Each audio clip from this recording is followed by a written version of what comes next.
என் உயிரின் மேலான அன்பு பாட்டாளி சொந்தங்களே,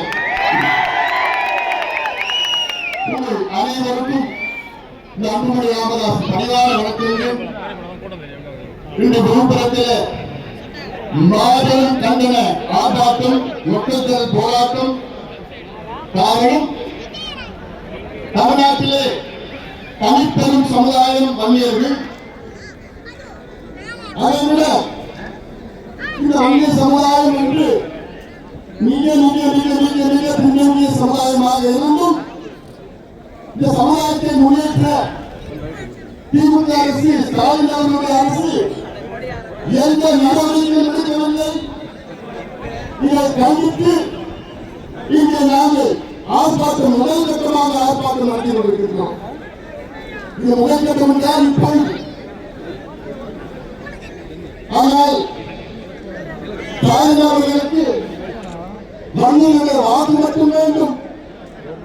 ஆனால் வன்னியர்கள் முன்னேறக்கூடாது, வன்னியர்கள் படிக்கக்கூடாது, வேலைக்கு போகக்கூடாது, சுயமரியாதையுடன் வாழக்கூடாது. வன்னியர்கள் ஸ்டாலினை பொறுத்தவரை வாக்கு வங்கி ஓட்ட.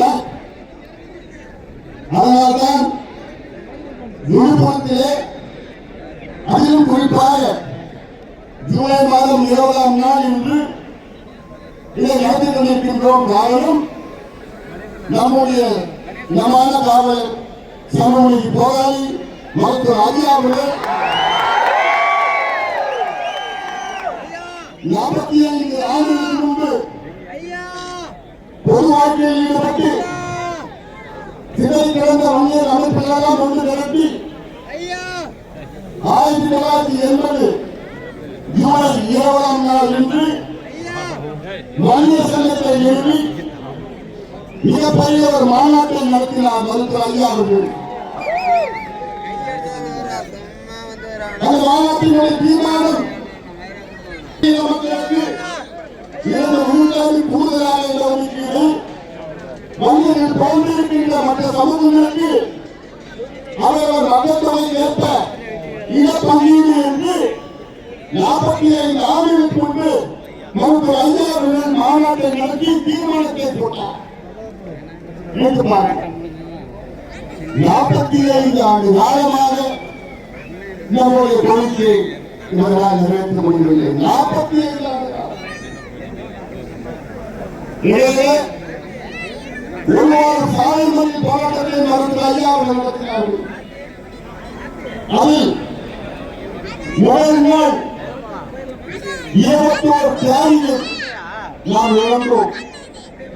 அந்த 21 தியாகிகளில் 15 தியாகிகள் இந்த மண்ணை சார்ந்தவர்கள். இந்த மண்ணை சார்ந்தவர்கள்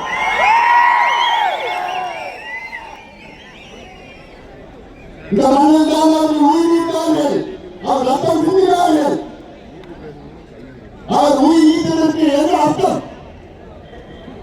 எதற்காக அவர் உயிரிட்டார்கள்? நீங்கள் படிக்க வேண்டும், நீங்கள் வேலைக்கு செல்ல வேண்டும்.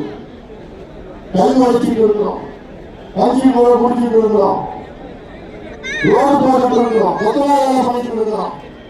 ஏன் நாங்கெல்லாம் படிக்கக்கூடாதா? என் தம்பிகள் படிக்கக்கூடாதா? என் தம்பிகள் வேலைக்கு போகக்கூடாதா? வாழக்கூடாதா? இன்னும் அருமையாக இருந்துட்டு இருக்காங்க. இதையெல்லாம் நாம் முறியடிப்போம். அதனால்தான் இந்த மண்ணிலே நாம் தொடர்ந்து போராட்டம் செய்து கொண்டிருக்கிறோம். ஸ்டாலின் அவர்களே, உடனடியாக வன்னியர்களுக்கு தனியாக இடஒதுக்கீடு வழங்குங்கள் என்ற சட்டத்தை கொண்டு வாருங்கள். உச்சநீதிமன்றம் தீர்ப்பளித்து 1208 நாட்கள் ஆகிறது. அந்த உச்சநீதிமன்றம் தீர்ப்பிலே தமிழ்நாட்டில் சாதிவாரி கணக்கெடுப்பு நடத்தி வன்னியர்களுக்கு நீங்கள் உள்ஒதுக்கீடு கொடுங்கள் என்று எந்த இடத்திலும் சொல்லவில்லை. இது தமிழ்நாட்டிலே வன்னியர்களுக்கு உள்ஒதுக்கீடு தனி ஒதுக்கீடு கொடுக்க வேண்டும் என்றால் அதற்கு சாதிவாரி கணக்கெடுப்பு நடத்த தேவை கிடையாது. இது நான் மட்டும் சொல்லவில்லை, உச்சநீதிமன்ற தீர்ப்பு. இதுக்கு மேல என்ன வரும்? உச்சநீதிமன்ற தீர்ப்புக்கு மேல உங்களுக்கு என்ன வேணும்? உச்சநீதிமன்றம் தெளிவாக சொல்லியிருக்கிறது என்ன? ஒரு சாதிக்கு தனியாக ஒதுக்கீடு செய்யலாம். அடுத்தது தமிழ்நாடு அரசுக்கு வங்கிகளுக்கு ஒதுக்கீடு கொடுக்க எல்லா அதிகாரமும் இருக்கிறது என்று உச்சநீதிமன்ற தீர்ப்பு இருக்கு.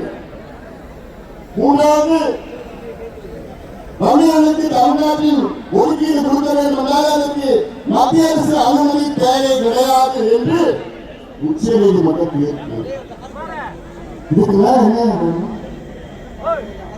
ஒரு நல்ல அரசு, நேர்மையான அரசு, சமூக நீதி அக்கறை உள்ள அரசாக இருந்திருந்தால் உச்சநீதிமன்ற தீர்ப்பு வந்து அடுத்த மாதத்தில் வங்கிகளுக்கு உள்ளொதுக்கீடு தனி ஒதுக்கீடு கொடுத்திருப்பாங்க. அப்படிதானே? ஒரு நல்ல அரசு, இந்த மக்கள் கஷ்டப்பட்டு இருக்காங்க, இந்த பிள்ளைங்க படிக்கணும், படிச்சு முன்னுக்கு வரணும்னு சொல்லி. ஆனால் அந்த எண்ணம் ஸ்டாலின் அவர்களுக்கு ஒரு